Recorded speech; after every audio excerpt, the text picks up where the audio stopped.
हाय दोस्तों, आज की हमारी कहानी है धोखा। मेरठ की रहने वाली निहारिका एक बैंक में नौकरी करती है। शुरू से ही निहारिका को घूमने फिरने का बहुत शौक रहा है। वह शादी करके अपना फ्रीडम खत्म नहीं करना चाहती थी। हालांकि 28 की उम्र तक पहुंचने के बाद दोस्तों की शादी देखकर निहारिका को भी लगा उसे शादी कर लेनी चाहिए। करीब 1 साल तक इसी तरह चलता रहा। फिर एक दिन योगेश नाम का एक नौजवान आया जिसका किसी और ब्रांच से ट्रांसफर हुआ था। अब वह भी निहारिका के साथ उसी बैंक में काम करने लगा। साथ साथ काम करते हुए उन दोनों के बीच नजदीकियां बढ़ने लगी। अब ऑफिस के बाहर भी वे अक्सर मिलने लगे।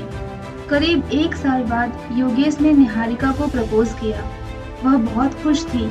अब वे दोनों अक्सर अपने भविष्य की बातें करते, जैसे शादी के बाद वे कहाँ घूमने जाएंगे, कहाँ रहेंगे और आगे क्या करेंगे। योगेश ने निहारिका से बच्चों के बारे में भी पूछा। निहारिका ने जवाब दिया, मैं इसे भाग्य पर छोड़ती हूँ। अगर बच्चे हुए तो अच्छी बात, और अगर नहीं भी होते तो मुझे कोई फर्क नहीं पड़ता। योगेश और निहारिका ने शादी कर ली।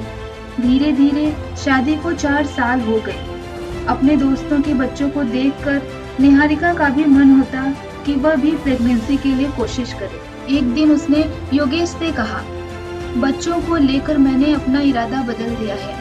अब मैं बच्चा चाहती हूँ।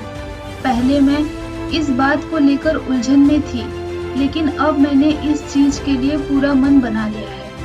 थोड़ी ही देर के बाद निहारिका को ऐसा लगा जैसे उसने कुछ गलत बोल दिया हो, क्योंकि यह सुनने के बाद योगेश नाराज हो गया और उसने कहा, हमने अपनी जिंदगी बिना बच्चों के गुजारने का निर्णय लिया था।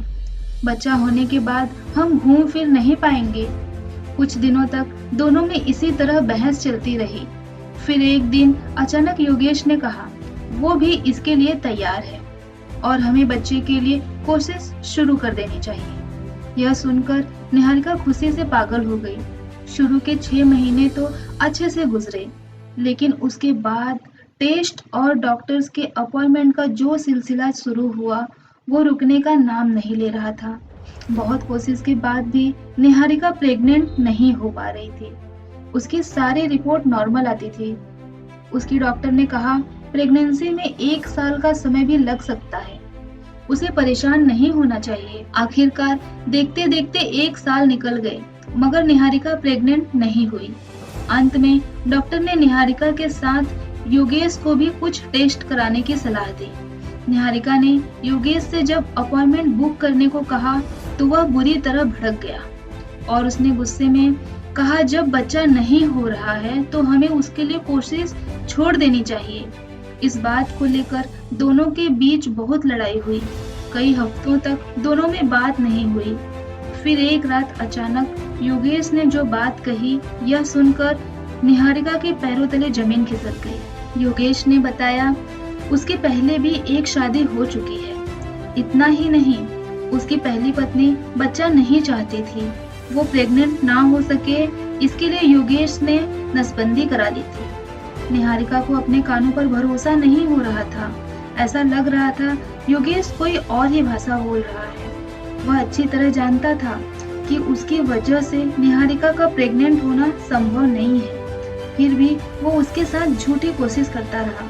निहारिका ने योगेश से पूछा, उसने ऐसा क्यों किया? तो योगेश ने कई तरह के तर्क दिए। जिस तरह निहारिका ने अचानक बच्चे की इच्छा जताई, शायद उसी तरह किसी दिन वह अचानक बोल दे कि उसे बच्चा नहीं चाहिए। शायद वह ये मान ले कि बच्चा होना उसके भाग्य में नहीं। इस तरह निहारिका को ज्यादा दुख भी नहीं होगा। योगेश की बातें सुनकर निहारिका हैरान थी कि जो चीज पहले से ही पता है उसे भाग्य के भरोसे छोड़ने का नाम कैसे दिया जा सकता है। इस घटना को 8 महीने हो चुके हैं और निहारिका अभी भी सदमे में है। ऐसा लगता है कि वह किसी परियों की कहानी से निकलकर अचानक जमीन पर आ गिरी। वह जितना जल्दी हो सके इस शादी को खत्म करना चाहती है। निहारिका ने अपनी बहन, जो कि वकील है, उनसे तलाक के पेपर तैयार करने को कहा। हालांकि निहारिका को सबसे पहले पुलिस के पास जाना चाहिए था, क्योंकि योगेश ने जो उसके साथ किया वो किसी क्राइम से कम नहीं था। निहारिका अब भी इस सदमे से बाहर निकलने के लिए थेरेपिस्ट की मदद ले रही है। वह कहती है इतने बड़े धोखे को भूलना आसान काम नहीं है। उसे अपने रिश्ते की हर छोटी बड़ी बात याद आती है। प्रेग्नेंट ना होने की वजह वह खुद को मानती थी। उसे लगता था उसका शरीर उसका साथ नहीं दे रहा है। मेडिटेशन, योग, डाइट में बदलाव से लेकर एक्यूपंक्चर ट्रीटमेंट तक लिया उसने, और सब कुछ जानते हुए भी वो आदमी उसे धोखा देता रहा। निहारिका अब अपनी बहन के साथ रहती है ताकि उसे इस सदमे से निकलने में मदद मिल सके। दोस्तों, यह एक स्वरचित कहानी है जो आपके मनोरंजन के लिए बनाई गई है। कहानी आपको कैसी लगी मुझे कमेंट बॉक्स में जरूर बताएं। वीडियो को लाइक, शेयर और चैनल को सब्सक्राइब करना बिल्कुल ना भूलें। तब तक के लिए बाय बाय।